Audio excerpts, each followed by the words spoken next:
Happy day, Earth School travelers. I should have been asleep hours ago. It's 3:29 right now.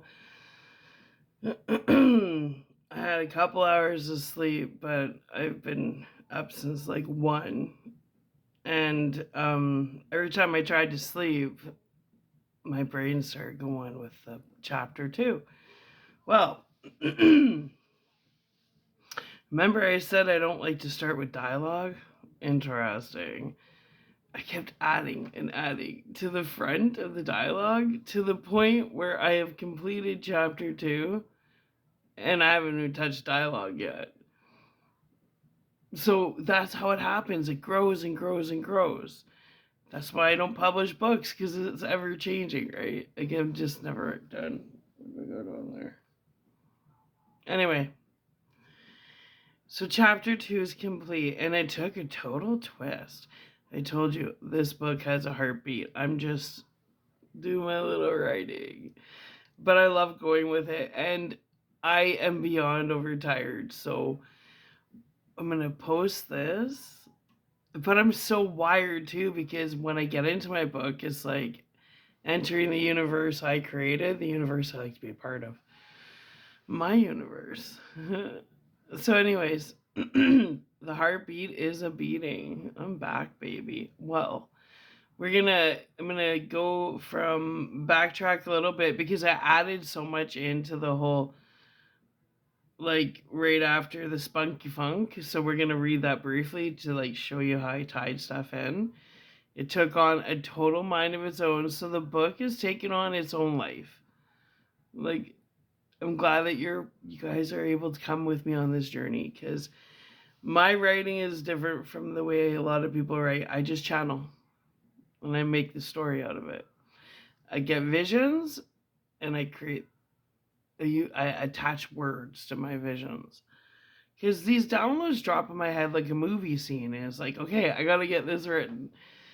So, are you ready? I'm so excited to share this, but it definitely took on a whole different, whoa. So, let me see before I do this. In the last 5 days, like when I opened my book, right? Because it started with the dialogue. And then I kept adding. Where the dialogue, I've written 2 chapters, fresh chapters, in the last 4 or 5 days. So let's see, 5 days. In the last 5 days, I have banged out, hold on,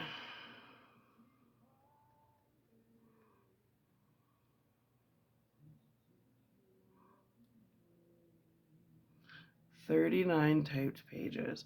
Now these are full type, so book, double that. That would be 78 pages. I told you, when I start on my book, I just get lost in my world, because this world is awesome. It's controllable. So, anyways, let's go.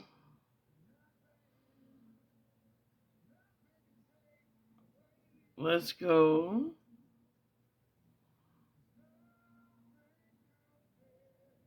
Okay.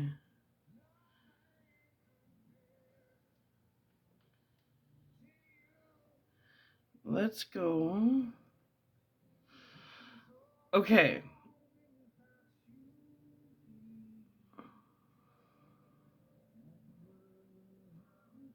Okay, we're going to start with, it says start. So I already decided where we're starting. Because I really like this spunky funk scene. I think it's kind of funny. Okay, here we go. Let me get rid of my start, because now we're starting. We're starting, baby. We're starting. My book brings me so much joy. Okay, so let's give her. I love this chapter. I know for certain Kelsey Mayago gave my brother head and was asking for a pearl necklace at last New Year's. I know for certain Kelsey Maego gave my brother head and was asking for a pearl necklace last year at last year's New Year's Eve country club party because I was there, mother. She was practically begging us to have a threesome with her. You know, when one chick has sexual intercourse with two men at the same time?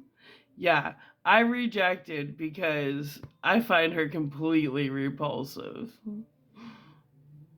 But my brother, he has no scruples. Free head is free head, mother. We're gonna say he, because I changed some stuff, you'll see why. He replied, knowing how reactive his mother was becoming, and giggling gently as Bella, as though they were instant friends pranking his mother. Bella shook her head, trying to hold in her laughter, for she found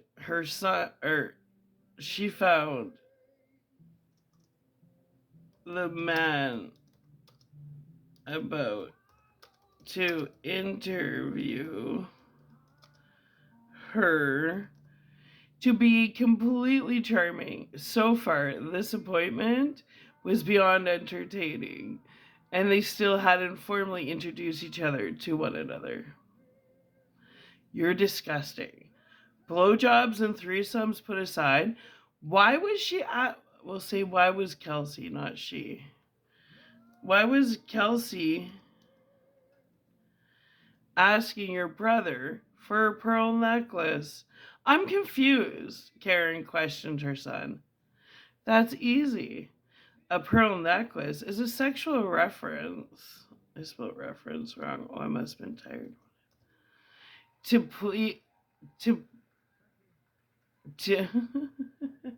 That's easy. A pearl necklace is a sexual reference to. Please spray your spunky funk across my neck.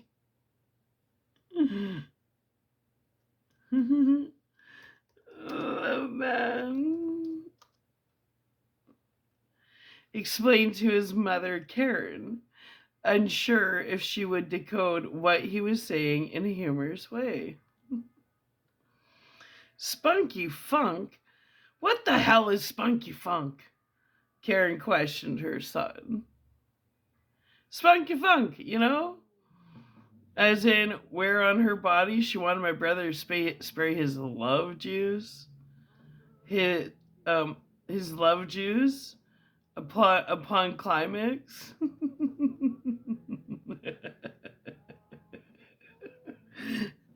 The man replied. You're gonna realize why I say the man instead. You'll see. Because that's where I switched it up. I cannot with you. I cannot believe you just said that. I swear you love shock factoring me. On another note, how did your meeting go with that Bethany lady? Karen questioned. I'm not sure, Mother. I'll tell you one thing. She definitely has the patience of a saint, and the sense of humor is one of us. The man replied with a sarcastic cackle. Supporting a crooked side smile, side grin. What are you saying, son? Karen questioned sternly. I'm saying between Kelsey's whiny call earlier and your distracting ways currently, Bella is still sitting across from me, and we still have not been granted the opportunity to properly introduce ourselves due to all these pointless Kelsey Maegos. Distractions. Mother. This is so rude to do to Bella, not Bethany. We will speak once mine and Bella's appointment is complete. In the meantime, go take one of those pot edibles I bought for you to help with your anxiety. The man replied. The man suggested, followed by a smile directed towards Bella.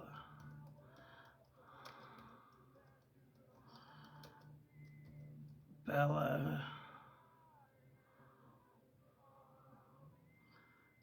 just before rolling his beautiful emerald green eyes. There we go. Okay.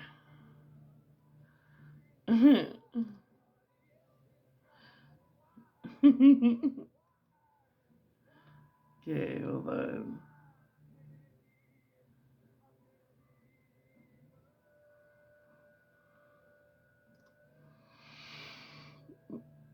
I am so sorry, Bella. I'm completely embarrassed at my behavior.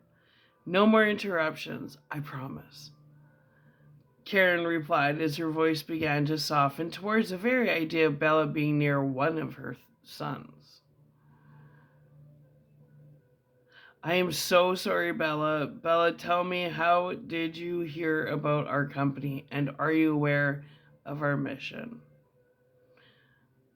Patrick questioned Bella just before his office phone began to ring again. No more interruptions, hey. I am once again so sorry, Bella. I need to take this call, but it'll be quick, Patrick explained as he made eye contact with Bella, followed by a flirty snicker. Bella couldn't help but notice Patrick had the most captivating emerald green eyes, and she was always a sucker for a crooked side grin. Bella felt an odd connection to Patrick, but couldn't possibly figure out how or where from. Bella sat patiently as Patrick answered his call on hold. Okay, so I brought Patrick into the second book because in the first book, Patrick and her were together the whole book. In an odd way. Like, not together, but she was, like, protecting him. So, I mean, kind of explaining that reincarnation, how he came back in a different form. Because in the first book, he was a baby. But now in this one, he's a grown man. Right? Okay. It's all about how we keep coming back, right? In different forms.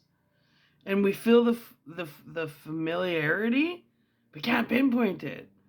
That's why she feels so, like, Patrick's joking around with her, she's joking around with him, because in a past life they were totally connected. Not in a romantic fashion, but they were, like, connected big time. So anyways, Bella sat patiently. Bella sat patiently as Patrick answered his call on hold. Hello, brother. How may I assist you? Will CJ be joining us? He asked me to pre-screen Bella before arranging an interview with her himself. Patrick questioned the person on the other line.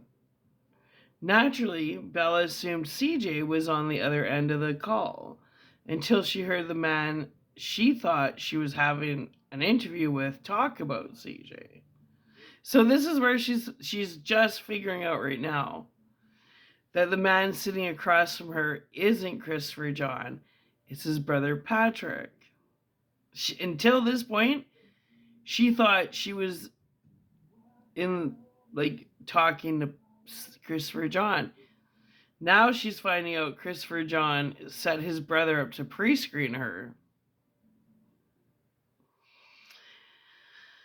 Anyway, Patrick questioned the person on the other line. Naturally, Bella assumed CJ was on the other end of the call, so she didn't know that he had two brothers. So she's like, okay, well, that must be CJ when he's like, hi, brother, right? Now she's finding out there's two brothers. It's going to be fun and chaotic. Trust me, I see it. I just got to write it. So Bella was pretty sure the man wasn't talking about it. Oh wait. Hello, Bella, brother. How may I assist you? Will CJ be joining us? He asked me to pre-screen Bella before arranging an interview with her himself. Patrick questioned the person on the other line. Naturally, Bella assumed CJ was on the other end of the phone call until she heard the man she thought she was having an interview with talk about CJ. So she's like, what the fuck is going on here? Just super chaos, right? Bella was pretty sure the man wasn't talking about himself in third person tense. That would just be strange. But what Bella did note from the brief phone call was CJ had two brothers, apparently. Bella's mind began to go into detective mode. She didn't believe in coincidences, but what she did understand is there was a little mystery unraveling before her eyes. She was by nature intrigued to put the puzzle pieces together. Little mystery, right? Nope. I'm not sure yet. I'm still feeling things out. I'm currently in the midst of our meeting. Our 1 o'clock meeting, as you may be aware, it is now 1:44 p.m.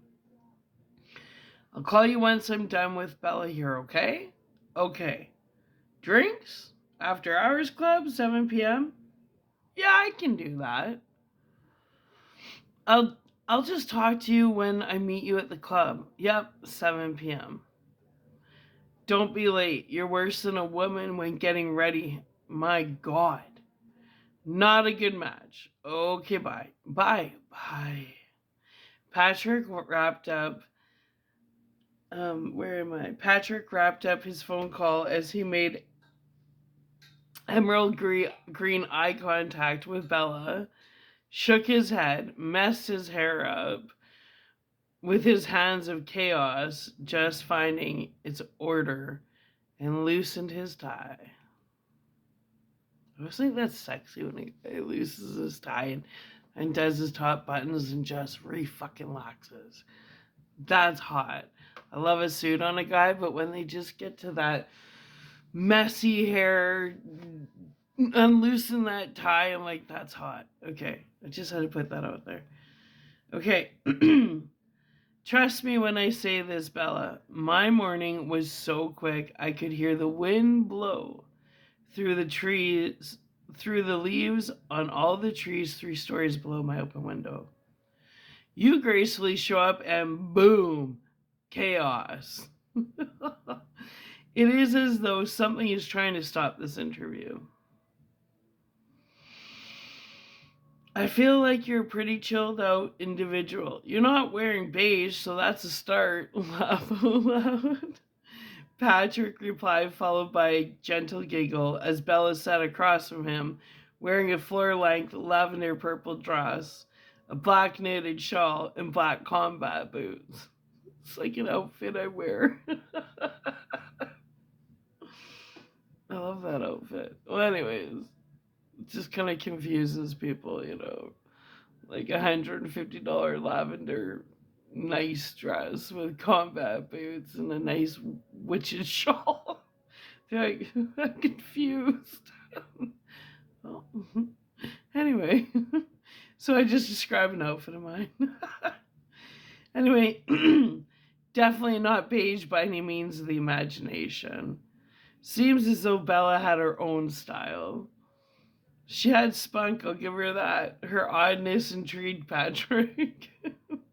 She definitely, by first impression, seemed pretty damn authentic, and authenticity was extremely high on the screening list. Check.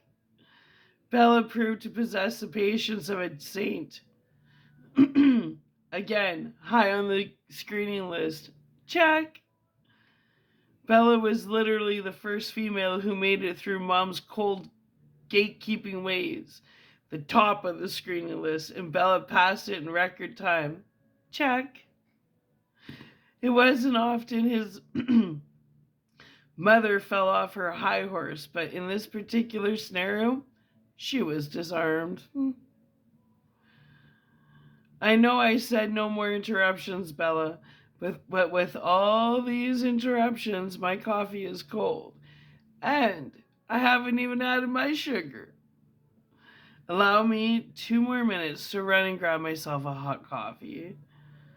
I noticed you finished your tea. Would you like a refill? Patrick questioned Bella as he rose, as his rosy red cheeks indicated he was obviously feeling flushed, somewhat disoriented. Like, that's that point where everything, the chaos hits the climax and the order is slowly coming in. That's where he's at, where he's like, drained, battery drained. It was just way too much all at once, right? Another tea would be wonderful, thank you, Patrick. Bella replied with a genuine smile. Patrick was stressing the fuck out, and Bella was cool, calm and collective. Her day was totally clear. In fact, Bella was a popular loner, an odd combination between an extrovert personality, perfectly balanced, with an introvert personality. Bella's been withdrawn all winter on her introvert vacation. Her interview with Patrick was literally the first time she's been out of the house in over a month. The change of scenery was good.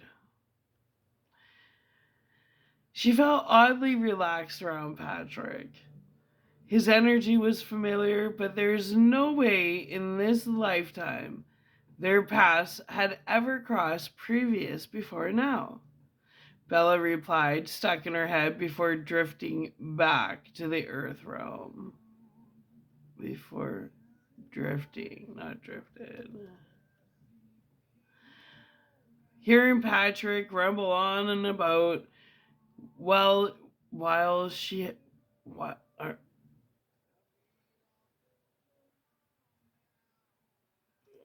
Hold on. Bella replied. So she's in a daydream. Patrick's going off. She's not even listening to him, right?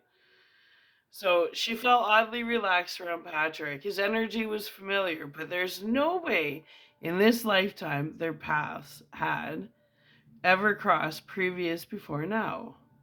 Previous before now, not previously. Previous before now, Bella replied silently to herself. Okay. Stuck in her head before drifting back to the earth realm. Hearing Patrick rumble on about she had absolutely no fucking clue because her mind drifted, but she managed to come back to the earth realm before Patrick noticed. She mentally drifted anywhere. Now Bella was curious what she missed Patrick say. No, she's like, oh my god, hold on. What did I miss him say, right?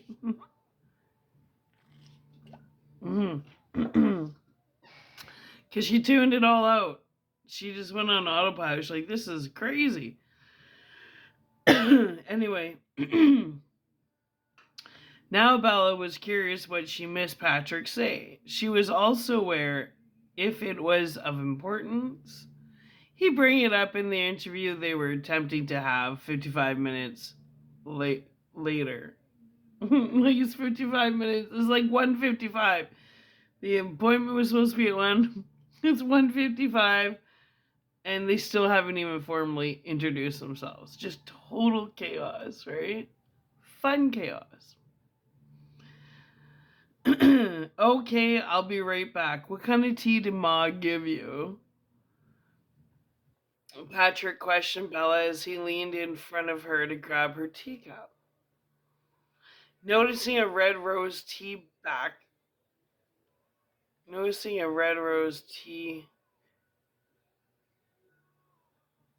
bag, not bag, bag deflated on the bottom of her teacup, and a red rose tag dangling from over the other end of the cup's rim, we'll say, of the cup's rim. Mother must really feel like such a jerk, Patrick said with an undertone of frustration and a deeper rooted one.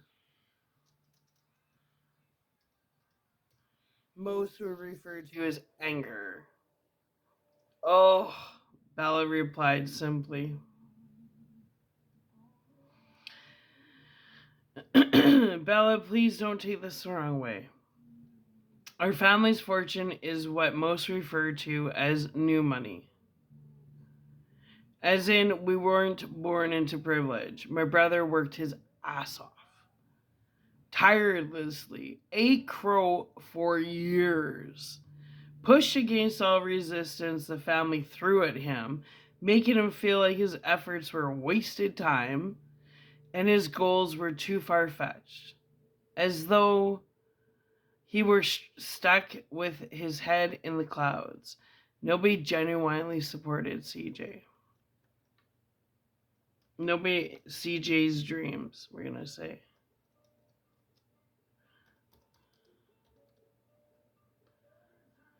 Almost 20 years he grinded for peanuts. Feast to famine. He just kept pushing while we all laughed behind his back, calling him a dreamer. Then, bam! It's as though one day we all woke up to realize the fucker actually pulled it off. He was proving us all wrong, and everything he set his mind to was proving his vision was no joke. It was all silently happening in the background. None of us knew about it because he was so sick and tired of everyone criticizing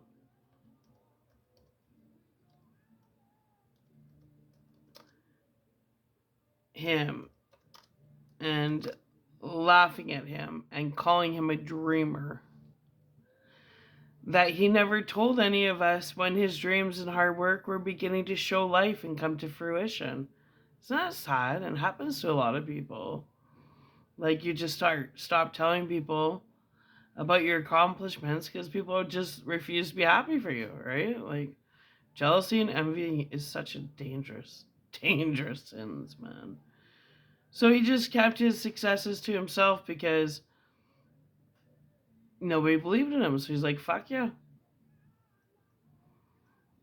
So he kept grinding and he succeeded. And he proved them all fucking wrong. Well, let's continue. The point I'm getting at is, instead of abandoning us, he includes us, his family and friends, whom were his biggest critics and never supported him, not once. Just rolled our eyes at him, and with every eye roll, crushing his heart, crushing his dreams, dimming his light on purpose. Downright cruelty. The bullying was so bad, in fact, by law, it could have been considered abuse on a legal level. Can you imagine grinding for 20 years while all of those whom were supposed to love and support you laughed at you behind your back? Laughed at you.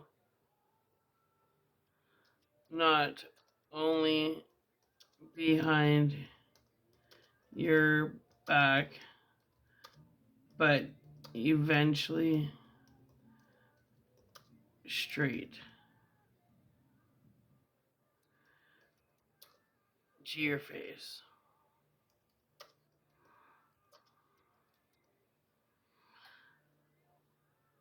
M- Mocked you, made you the butt of their jokes behind your back while smiling in your face. Then he proves everyone wrong, and nobody is happy for him because they spent so many years ridiculing him for being a dreamer. And in the end, he becomes the major success story in the family. I've never admitted this before now, but any time I try to look at CJ in the eyes, I feel like such a hypocrite, a freeloader. I feel unworthy to be in his presence. Wow, Bella, I don't usually open up to people like this. It's like you dusted me with some truth serum. What I'm getting at, Bella, is the red rose tea bag triggered me. Red rose tea was all we could afford around the house before CJ became the milk cow in the family. Or sorry, the cash cow, the milk cow. The cash cow in the family. We weren't poor, but by no means of the imagination were we rich. We were getting by like everyone else on the human cattle realm of human experience. Mom feeding you a cup of red rose tea was a subliminal message to me, trying to sway my opinion about you in her direction. Another one of her sneaky projections. You'd think she was the bread maker in the family. Ugh. Anyways, Bella, we have any tea you could imagine. A great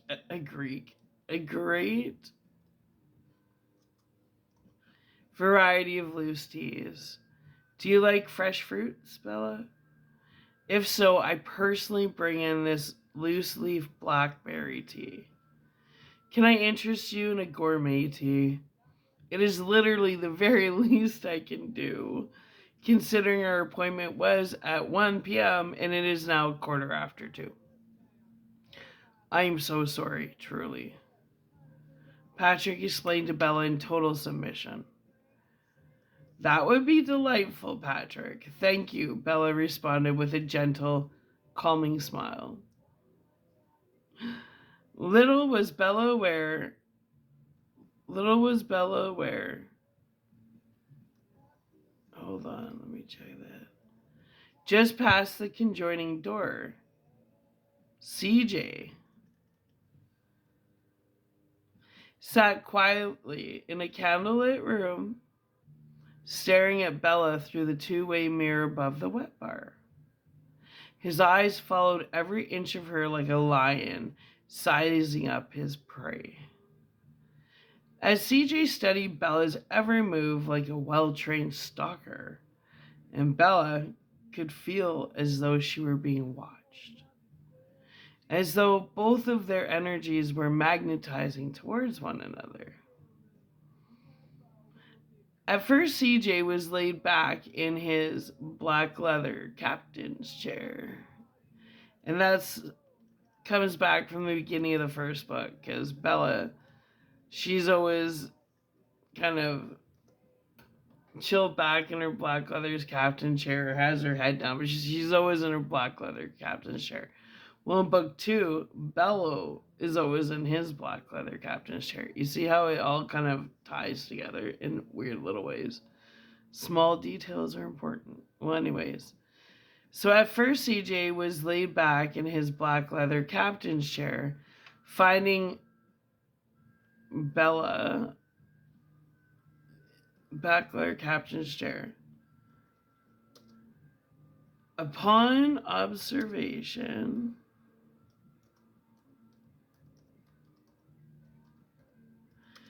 CJ found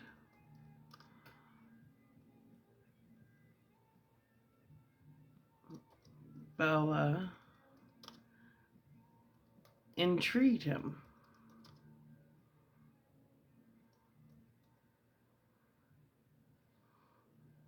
But then again, he found many people intriguing.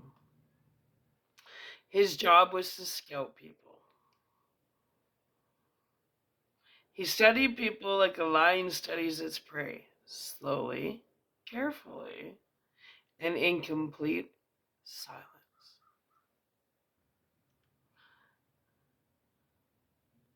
So, what's your first impression of Bella so far, CJ? Patrick questioned, in obvious approval of the intriguing, mysterious woman sitting in his brother's empty office. CJ didn't reply. He was in one of his please don't bother me moods. He please don't bother me moods. Ask me stupid questions and I'll feed you stupid answers moods. CJ was in one of his I'm pretending not to notice her, but I'm secretly noticing her moods. Patrick thought to himself before CJ replied sharply, prickly. I'm still evaluating her, Patrick. How about you be a good little puppy dog and bring her that gourmet blackberry tea I bring in every week from that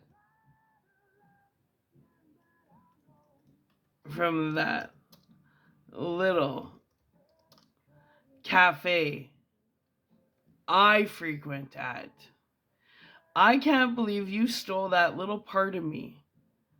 Like you would ever drive to the small town outside the city limits simply to buy blackberry tea.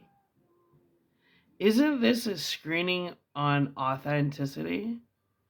Here you are pretending to be me?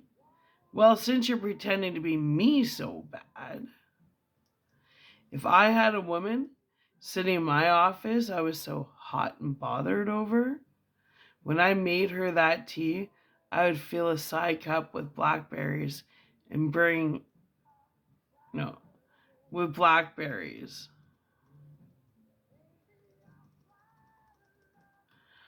On top of 3 raw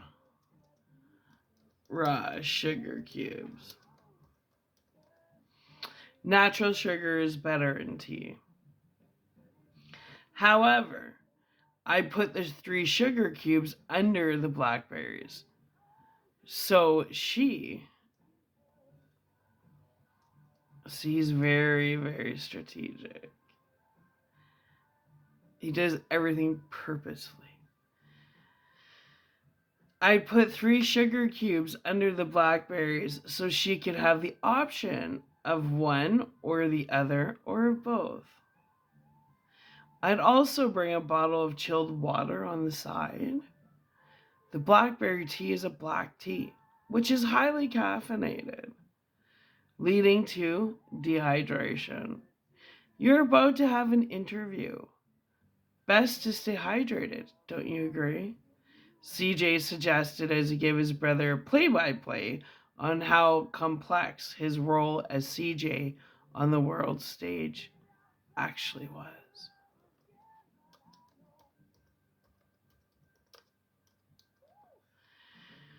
That is how I would conduct myself if I had a woman in my office I was all hot and bothered over. But then again, after all the bullshit I've put up with, all these airhead, country club, non-playable characters, I haven't been hot and bothered by anyone in years, truth be known. I just go through the motion in the ocean, if you know what I mean. Nowhere are there any emotions involved anymore. I have become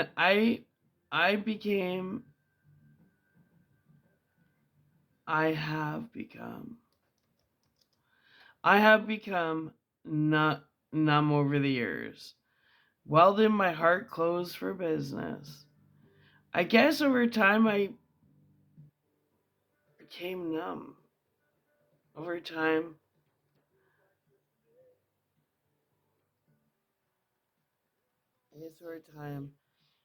I stopped believing in genuine, pure, intentional love. Love. No strings attached. Just loving on another whom is equally loving on you. You. Simply because true love amongst men and women still existed, and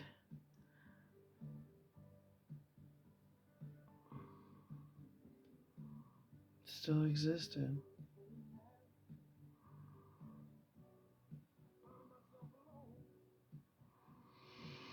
And I have yet to experience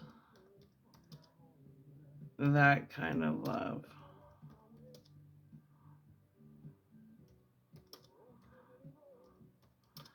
Personally.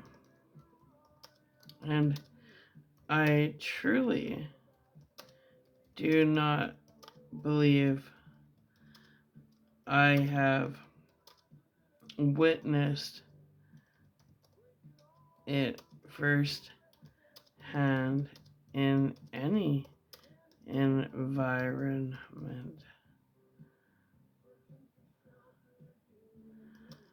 I've ever been a part of. I have become numb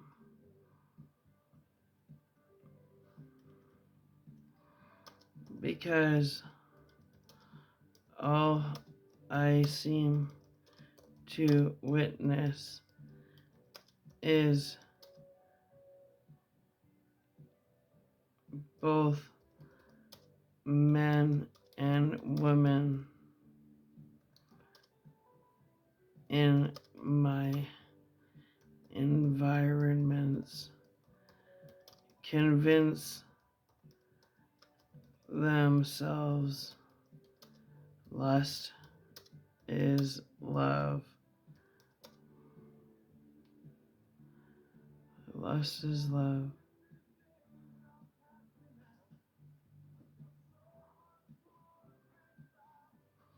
That's all I have to say about that, yes. Sex is sex, that's all. A vagina is a vagina. Women these days fall in love with money and status, not the actual person whom provides the money and status. They fall in love with the thickness of a wallet and get wet over the number of followers their walking wallet has.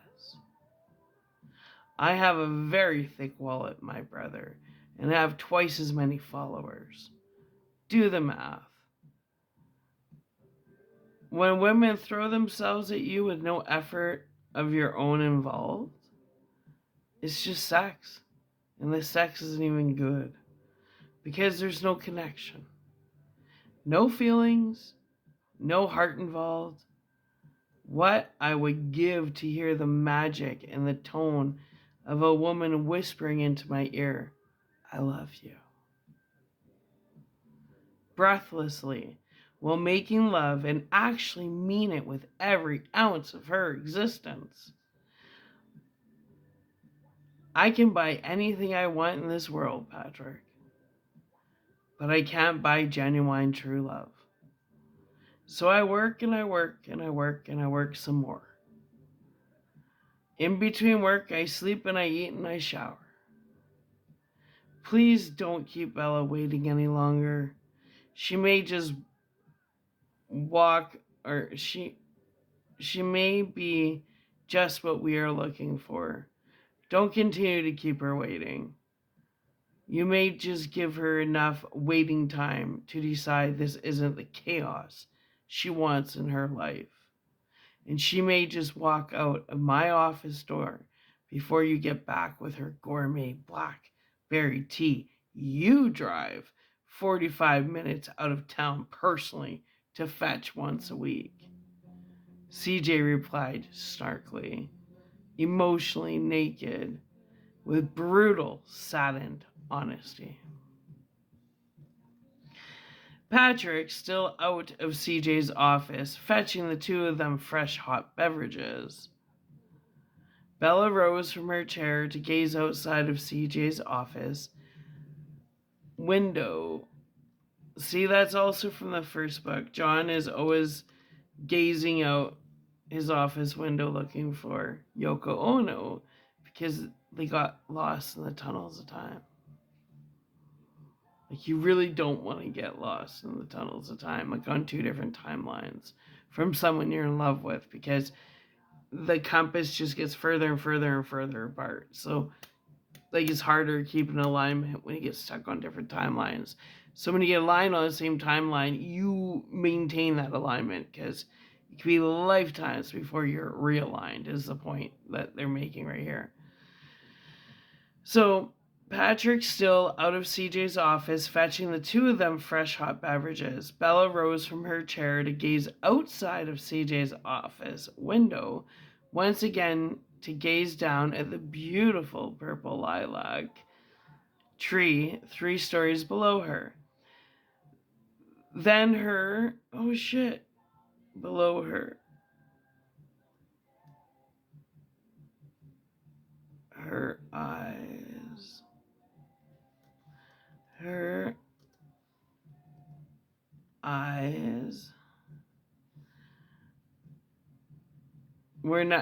were drawn to further in the garden to her left eye vision to see a sitting Victorian-style gazebo surrounded by an ocean of yellow rose bushes.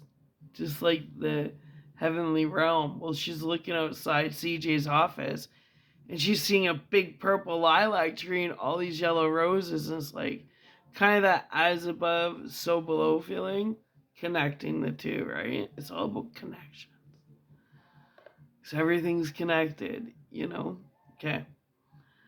Her eyes were drawn to further into the garden to her left eye vision to see a sitting Victorian-style gazebo surrounded by an ocean of yellow rose bushes. Somehow, the sight of the rose bushes triggered Bella's alignment. I'm not going to say her. We got to keep their names fresh because it's still the beginning, right?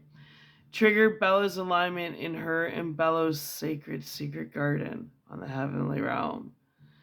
The very moment she aligned in the garden, CJ felt it. Through the two-way mirror.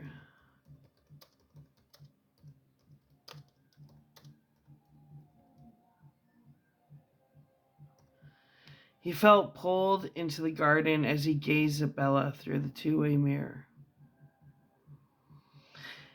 The moment was neutralized instantly as Patrick walked through the front door of CJ's office, choosing to avoid CJ, for he was obviously in one of his moods.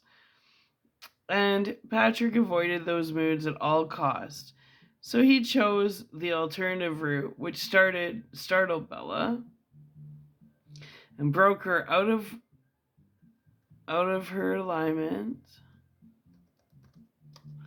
with the heavenly realm just before uniting with her bellow. On the other side of the two-way mirror stood CJ, with his hand placed upon the two-way mirror, and whispered under his breath, "Bella?" Was it possible CJ's manifested dream woman was actually sitting in his office in current time?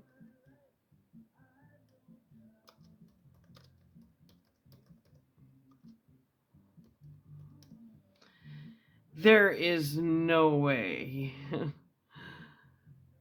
There is absolutely no way this is possible. CJ thought to himself as he felt for the first time, possibly ever, a surge of electricity flow through his body, through his entire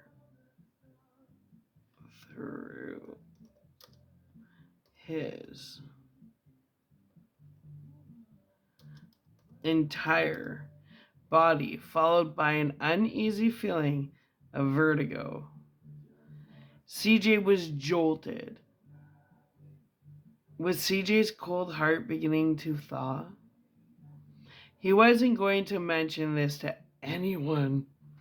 Nobody believed he would achieve wealth and success, and he did, right in front of their snickering faces. Nobody believed he was meeting a dream woman in his dreams for decades, openly calling him delusional. If indeed the Bella sitting in his office is the love of his life from his sacred secret garden on the heavenly realm, he was definitely not telling a single soul. No way in hell. He wasn't going to tell a soul, not a single soul. Bella didn't believe in coincidence. Bello didn't believe in coincidences.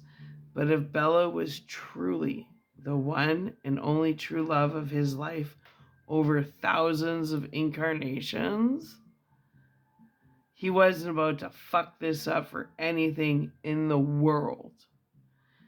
The oh so confident, nothing shakes my foundation, CJ felt shook. Yay! So that's the end of. I'm so excited. Like, I don't know what's gonna happen next. I'll know later. So we still haven't even hit the beginning of the set. And initially, it started where it started off is where I'm about to go into, and that so we actually created 2 chapters in the last 5 days before even attempting to touch where the book actually started. Isn't that awesome? This is crazy. It's just getting bigger and bigger and bigger. Right now, this book is at 590 type pages. Yeah, this is beyond a trilogy. This is a world. It's got a heartbeat. And welcome to the journey. Stick with me. It's just going to get better. Anyway, I love you. I'm going to take me time because I should have been asleep hours ago. Like, I should have been laying down around 1. It's 4:22. We're going to upload this. I'm going to screen it and have a nice jacuzzi saltwater bath. Maybe have a bath nap. And maybe I'll end up coming back later. It might be like later, like early morning, but I'm gonna come back because after a bath nap and then an actual nap outside the bath, I'm gonna wake up with so much more to say. I love you. I can't wait to come back. This is getting good, and I'm glad I can share the process with you guys because I've never seen someone write a book in front of people. So it's really exciting to bring you guys on the journey because I don't even know what's coming out next. And we get to explore together, right? Right. Okay, I love you. I'll be back. I'll be back. Bye.